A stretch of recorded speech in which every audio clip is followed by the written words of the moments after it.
What if the empire is funding your life's work? Was it built on the graves of the innocent? Rachel Palmer, a celebrated scientist, a woman who fought tooth and nail to escape her family's shadow, thought she had finally carved her legacy. But when a prestigious award uncovers a dark secret, Rachel is forced to confront the horrifying truth. Her greatest achievements were funded by the same corporation responsible for silencing whistleblowers, poisoning communities, and destroying ecosystems. As betrayal crashes into conscience, Rachel faces an agonizing choice: protect her fragile success, or burn down everything, including her family's billion-dollar empire, in a battle for justice. But in the ruthless world of corporate lies and environmental crimes, exposing the truth might come at the ultimate price. How far would you go to break the mirror reflecting your complicity? Rachel Palmer stood under the glittering chandeliers of the London Grand Assembly Hall, the applause washing over her like waves against a weathered cliff. The echoes of admiration, of validation, were supposed to feel triumphant. Instead, they felt hollow. The Global Environmental Visionary Award, the pinnacle of recognition in her field, rested cold and heavy in her hands. It was the moment every scientist dreamed of. Cameras flashed, capturing her composed smile, the precise tilt of her chin, the carefully practiced posture of a respected academic. Yet behind that facade churned a vortex of unrest. She glanced at the crowd, a mosaic of world leaders, environmental activists, corporate magnates, and media elites.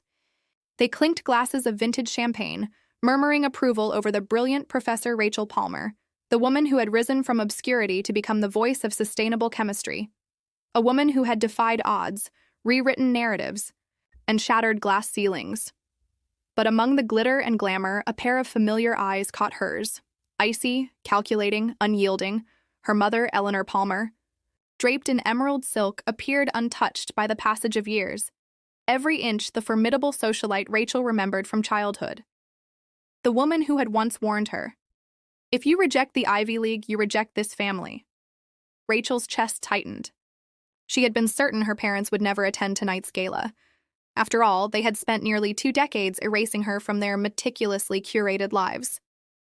Yet there Eleanor stood, poised near the VIP section, as if daring Rachel to acknowledge her.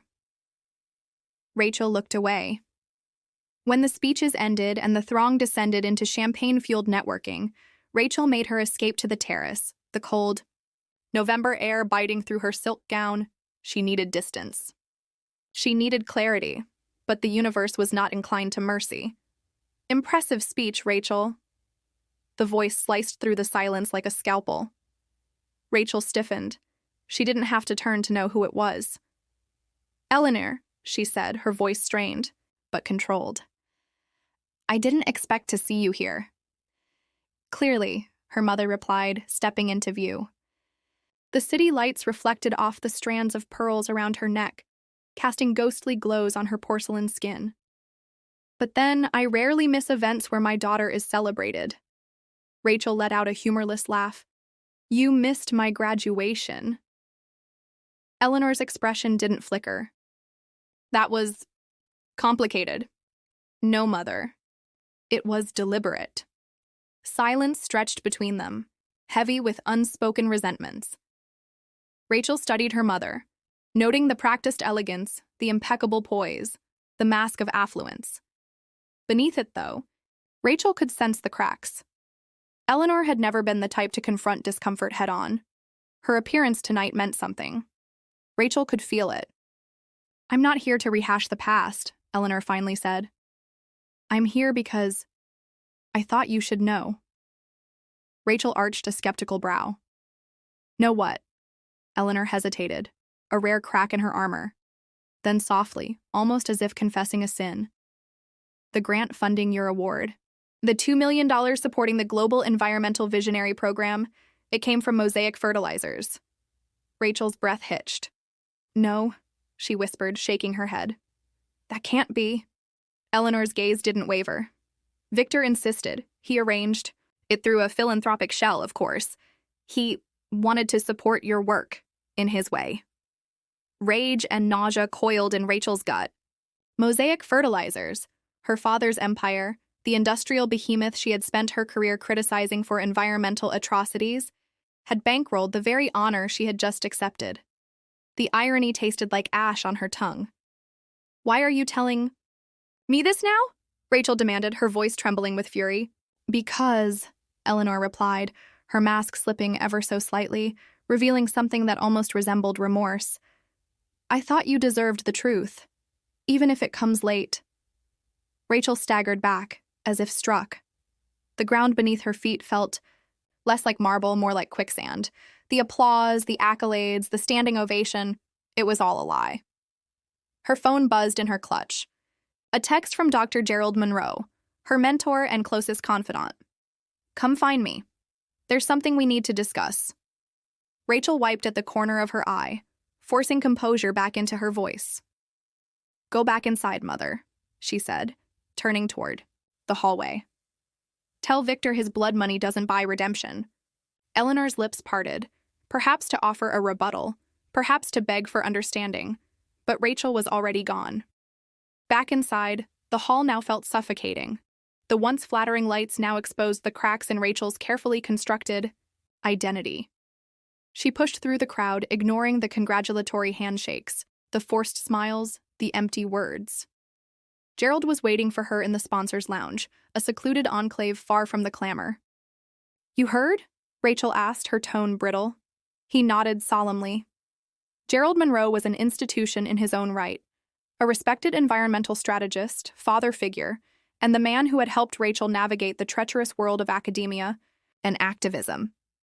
His face, usually a pillar of calm, was shadowed with concern tonight. "Victor Palmer's fingerprints are all over this," he confirmed.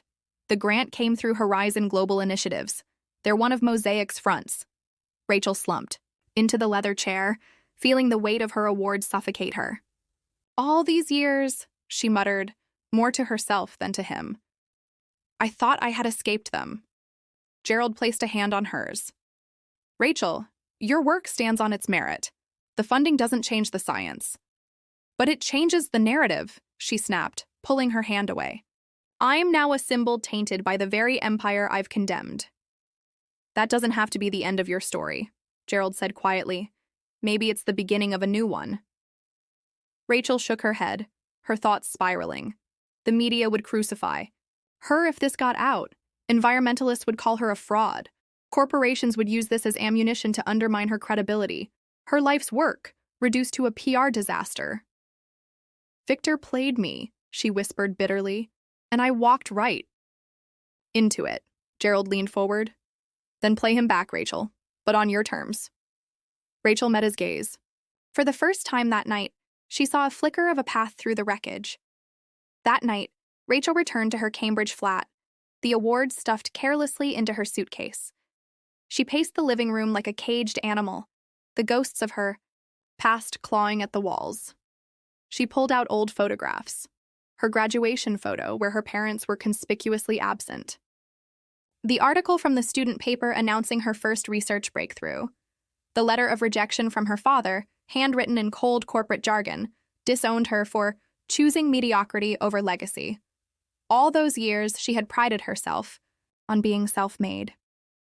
Now she saw the cracks. How much of her career had been shaped by their manipulations? How many of her grants had unknowingly been influenced by Mosaic's shadowy reach?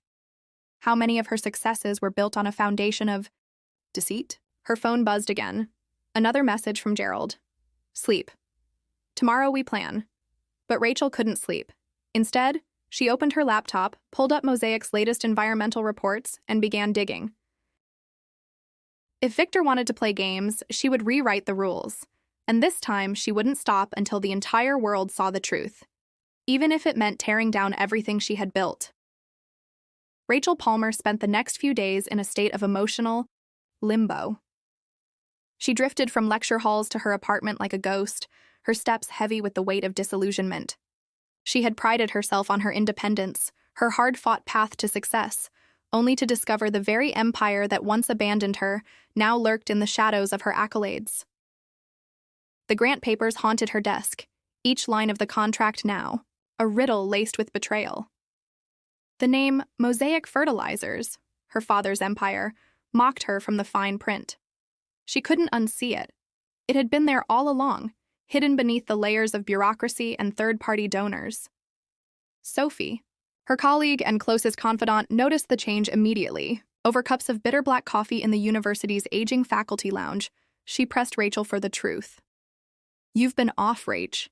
You look like you're carrying the weight of the world." "What is it?" Rachel hesitated. Sophie was perhaps the only person who might understand, yet the shame clawed at her throat. To admit her awards, her grant, and her research were funded by the very family she had renounced? It felt like a humiliation too raw to voice, but it spilled out anyway.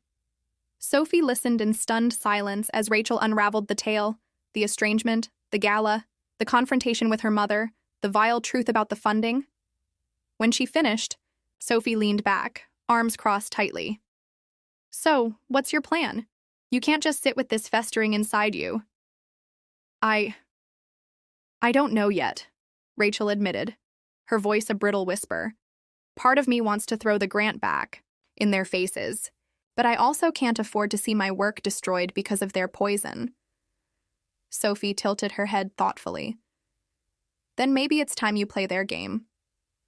Rachel blinked. "What do you mean?" "Leverage, Rachel. You finally have leverage over them. You've been running from them your entire life. Maybe it's time you make them answer for the years they left you bleeding." The thought was dangerous, intoxicating even.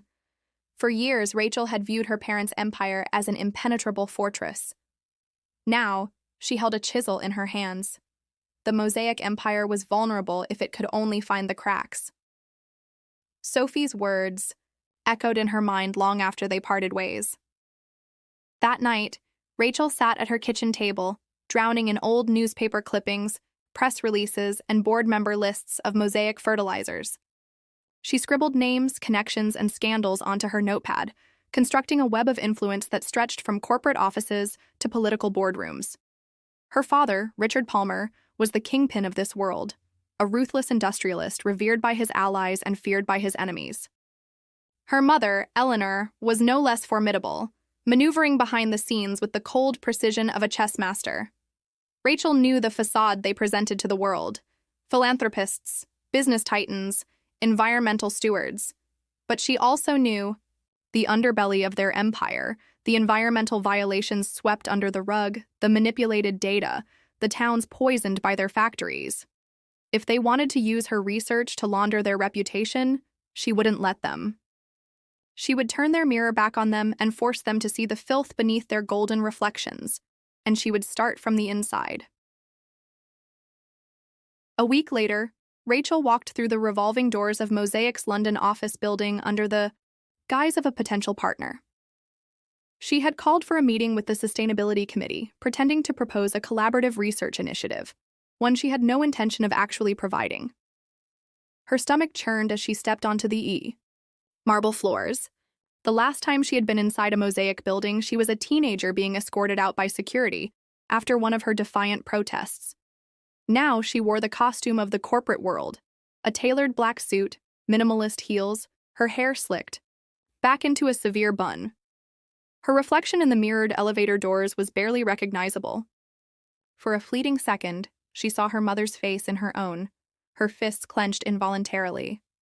At the top floor, she was greeted by a man who introduced himself as Edward Grant, Mosaic's Director of Sustainability, an older executive with the kind of plastic smile that never reached his eyes.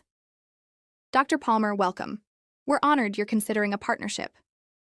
The irony almost made her laugh. In the sterile, glass-walled conference room, Rachel presented her fabricated proposal. A new line of sustainable chemical processes, community engagement programs, and green initiatives. She spoke the language of corporate environmentalism fluently, peppering her speech with buzzwords she had always despised. They ate it up. She could see it in their eager nods, the gleam in their eyes at the PR potential. Edward leaned forward, his voice smooth as oil. "This is exactly the kind of project Mosaic is looking to support. And considering your, personal connection to the company, I'm sure the board will be thrilled." Rachel feigned a polite smile, but she was watching, listening. The real meeting was happening between the lines. The way Edward dropped names, Senators, CEOs, influencers. The way he brushed aside environmental lawsuits as manageable liabilities. The casual mention of offshore accounts and shell charities. They were all crumbs, and Rachel intended to follow them straight into the belly of the beast. Over the following weeks, Rachel embedded herself deeper into the bowels of Mosaic. She secured invitations to networking galas, charity luncheons, and industry panels. She played the prodigal daughter returned, spinning a narrative the media adored, a brilliant scientist bridging the gap between activism and industry, reconciling with her estranged family in the name of progress. It made her sick, but the deeper she burrowed, the more secrets she unearthed. Documents were leaked by disillusioned employees, whispered conversations in dimly lit hotel bars, contracts forged under pretenses. One pattern emerged above all. Mosaic's latest green initiative, publicly championed as their redemption, was a smokescreen. The company had no intention of implementing sustainable practices. They were using Rachel's research to mask ongoing environmental destruction in emerging markets where regulations were lax. Her research. Her name. They were laundering their sins through her work, weaponizing her legacy against her. Rachel's rage simmered into something cold and strategic. She compiled everything, files, audio recordings, testimonies, into a digital dossier. But she knew a simple data leak wouldn't be enough. Mosaic was a master of burying scandals, controlling narratives. If she wanted to bring them down, she needed a spectacle, a public reckoning, and she knew exactly where it would happen. The Mosaic Global Sustainability Summit. An annual circus of self-congratulation, where Mosaic flaunted its supposed progress before the world. This year, Rachel Palmer was their keynote speaker. The night before the summit, Rachel stood alone in her apartment, staring at the encrypted folder on her laptop. Once she triggered the leak, there would be no turning back. Mosaic would retaliate. Her career, her safety, everything would be at risk. Her reflection in the darkened window stared back at her. For a moment, she saw the frightened girl she used to be, abandoned and discarded. But that girl was gone. In her place stood a woman, armed with truth. Rachel closed the laptop. It was time. Rachel Palmer's office had become more of a war room than a workspace. Walls once adorned with certificates and framed research accolades now held sprawling timelines, internal memos, and confidential emails pinned under red strings that connected events, names, and projects. The deeper she dug into Mosaic fertilizers, the more sinister the narrative unfolded. She uncovered environmental audits doctored to show compliance, whistleblower complaints buried under legal threats, and perhaps the most damning, a network of offshore accounts linked directly to Mosaic's executive board, including her father, Benjamin Palmer. It was all there. Decades of environmental exploitation, bribery, and corporate fraud, and the project she had unwittingly championed, Project Green Horizon, was the perfect corporate smokescreen. Rachel had once believed in its promise to transition industries toward sustainable fertilizers. In reality, it was a PR front, meticulously crafted to veil the company's ongoing devastation of fragile ecosystems across the global south. Rachel rubbed her temples, exhaustion clinging to her bones. The past weeks had been a blur of discoveries, threats, and strained alliances. She glanced at the encrypted chat on her laptop. Leon, her old research partner and now whistleblower ally, was waiting for her signal. Their plan was treacherous. They were preparing to leak Mosaic's entire trove of hidden atrocities to a coalition of global journalists and environmental watchdogs. But they had to be meticulous. Mosaic's legal team was notorious for weaponizing lawsuits to silence dissent. Her phone vibrated sharply, dragging her back into the present. "Rachel, you need to come to the lab," Leon's voice whispered with urgency through the line. The lab was eerily silent when she arrived. Leon, with his always disheveled look, held up a data chip, his hand trembling. "This is bigger than we thought," he said, sliding the chip into a secured terminal. Rachel's heart thudded as graphs and models illuminated the screen. It was a predictive analysis of Mosaic's latest fertilizer trial sites. The data was catastrophic.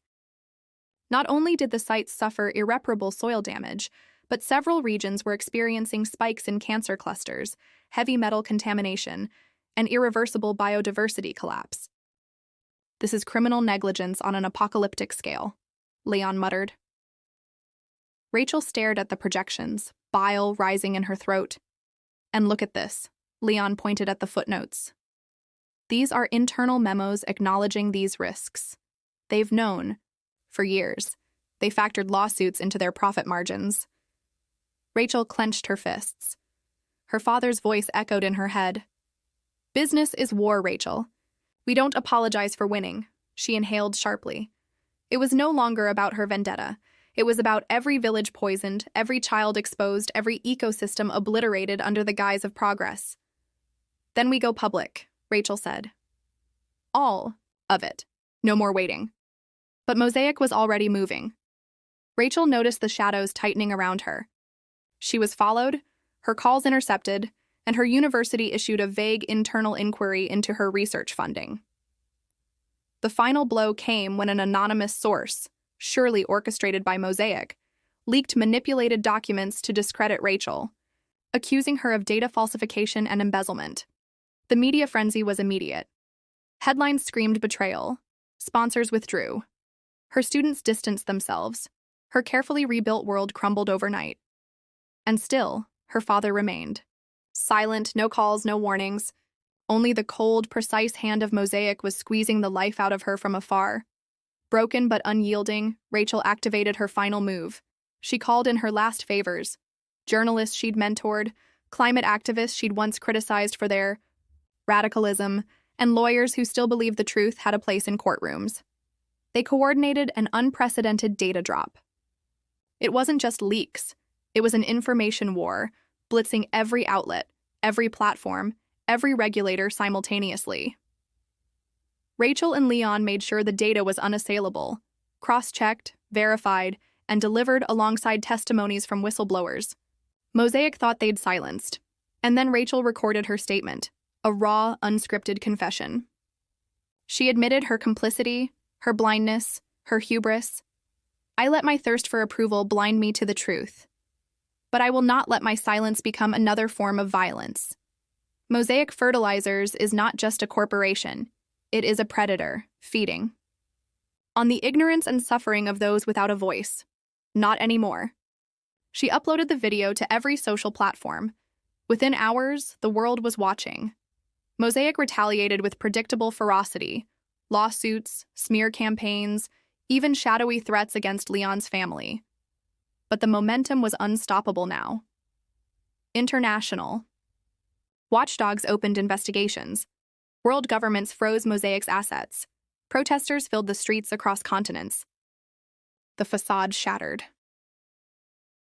Finally, Benjamin Palmer appeared at a carefully curated press conference, attempting damage control, but the world no longer cared for his apologies.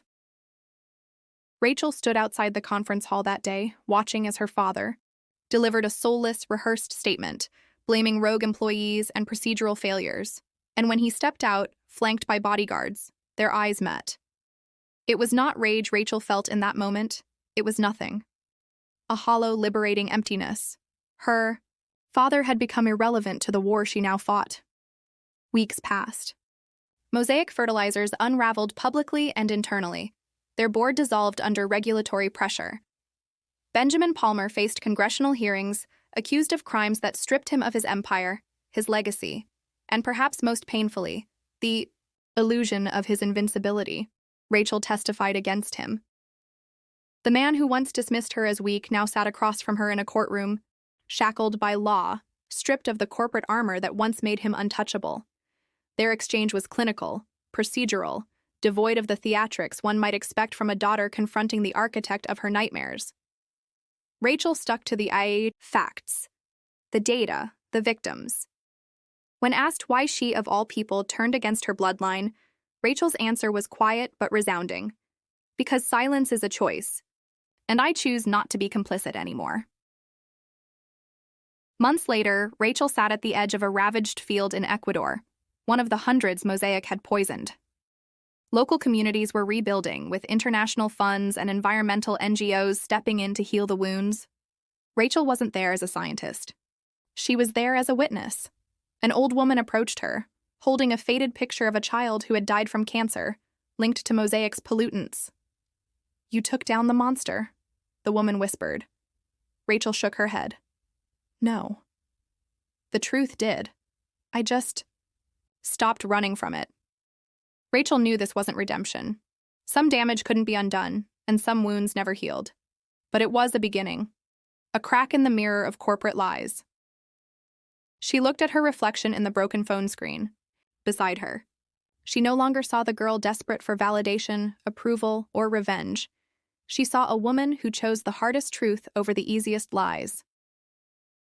Rachel Palmer walked away from the ashes of her father's empire, into the uncertain but honest light of a future rebuilt not on illusions, but accountability. The mosaic mirror had shattered, and from its shards, something raw, real, and painfully beautiful was emerging.